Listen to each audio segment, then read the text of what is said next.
പിതാവിനും പുത്രനും പരിശുദ്ധ റൂഹായിക്കും സ്തുതി, ആദ്യം മുതൽ എന്നേക്കും തന്നെ ആമേൻ. ഇന്ന് മാർച്ച് 14 ശനി. 1 കൊരിന്ത്യർ 9 27 വാക്യം. മറ്റുള്ളവരോട് പ്രസംഗിച്ച ശേഷം ഞാൻ തന്നെ കൊള്ളരുതാത്തവനായി പോകാതെ ഇരിക്കേണ്ടതിന് എൻ്റെ ശരീരത്തെ ദണ്ഡിപ്പിച്ച് അടിമയാക്കുകയത്രേ ചെയ്യുന്നത്.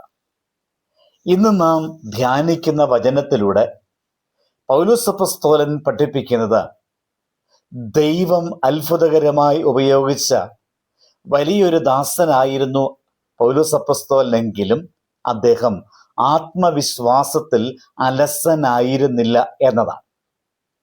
ഞാൻ പ്രസംഗിക്കുന്നു, ഞാൻ സേവിക്കുന്നു, അതുകൊണ്ട് ഞാൻ സുരക്ഷിതനാണ് എന്ന് പറഞ്ഞ് അദ്ദേഹം വിശ്രമിക്കുന്നില്ല. പകരം തൻ്റെ ശരീരത്തെയും ആഗ്രഹങ്ങളെയും ചിന്തകളെയും നിയന്ത്രിച്ച് ആത്മീയ ശിക്ഷണത്തിൽ ജീവിക്കുന്നു.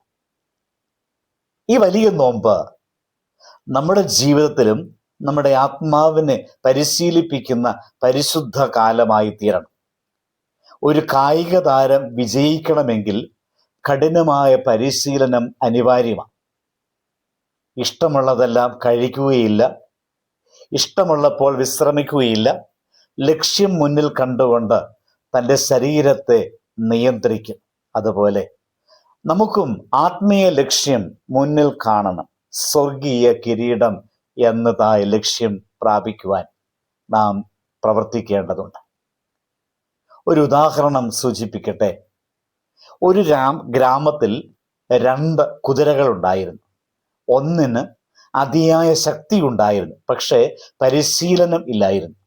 മറ്റൊന്ന് ശക്തിയിൽ കുറവായിരുന്നുവെങ്കിലും ദിവസവും പരിശീലനം നേടിയിരുന്നു. ഒരു മത്സരത്തിൽ ശക്തിയുള്ള പക്ഷേ പരിശീലനമില്ലാതെ ഇരുന്ന കുതിര വഴിതെറ്റി ഓടി തോറ്റു. എന്നാൽ പരിശീലനം നേടിയ കുതിര നിയന്ത്രിതമായി ഓടി വിജയിച്ചു. ഇതിൽ നിന്ന് മനസ്സിലാകുന്നത് ശക്തിയുണ്ടാകുന്നത് മാത്രം പോരാ, നിയന്ത്രണവും ശിക്ഷണവും ആവശ്യമാണ് എന്നതാണ്. അതുപോലെ നമുക്കും വിശ്വാസമുണ്ടാകാം, ദൈവവചനം അറിയാമായിരിക്കാം, സഭയിൽ സേവനം ചെയ്യുന്നവരായിരിക്കാം. പക്ഷേ നാം നമ്മുടെ കണ്ണുകൾ കൊണ്ട് എന്താണ് കാണുന്നത്, നമ്മുടെ നാവ് കൊണ്ട് എന്താണ് സംസാരിക്കുന്നത്, നമ്മുടെ മനസ്സുകൊണ്ട് എന്താണ് ചിന്തിക്കുന്നത്, ഇതിൽ നിയന്ത്രണമില്ലെങ്കിൽ ആത്മീയമായി നാം വഴിതെറ്റിയേക്കാം. ഈ ദിവസത്തിൽ ദൈവം നമ്മോട് ചോദിക്കുന്നു, നീ നിന്നെ നിയന്ത്രിക്കുന്നുണ്ടോ, അതോ നിന്റെ ആഗ്രഹങ്ങളാണോ നിന്നെ നിയന്ത്രിക്കുന്നത്? ലോകത്തിൻ്റെ സുഖങ്ങൾ താൽക്കാലികമാണ്, എന്നാൽ ആത്മീയ വിജയം നിത്യമാണ്. ഓട്ടപ്പന്തയത്തിലെ വിജയിക്ക് ലഭിക്കുന്നത് ഒരു മെഡൽ മാത്രമാണ്. പക്ഷേ ആത്മീയ ഓട്ടത്തിൽ വിജയിക്കുന്നവന് ലഭിക്കുന്നത് കെടാത്ത മഹത്വത്തിൻ്റെ കിരീടമാണ്. നാം മറ്റുള്ളവരെ ഉപദേശിക്കുന്നവരായിരിക്കുമ്പോൾ നമ്മുടെ ജീവിതം കൊണ്ടും സാക്ഷ്യം പറയാൻ നമുക്ക് സാധിക്കണം. ഈ നോമ്പുകാലം നമ്മെ ആത്മീയ ശിക്ഷണത്തിലേക്കും നിയന്ത്രിതമായ ജീവിതത്തിലേക്കും നയിക്കണം. ശുദ്ധമായ ഹൃദയം, നിയന്ത്രിതമായ ജീവിതം, ദൈവഭയമുള്ള നടപ്പ്, ഇതൊക്കെയാണ് യഥാർത്ഥ വിജയം. അങ്ങനെയുള്ള ജീവിതം നമുക്ക് നയിക്കുവാൻ ശ്രമിക്കാം. പ്രാർത്ഥിക്കാം.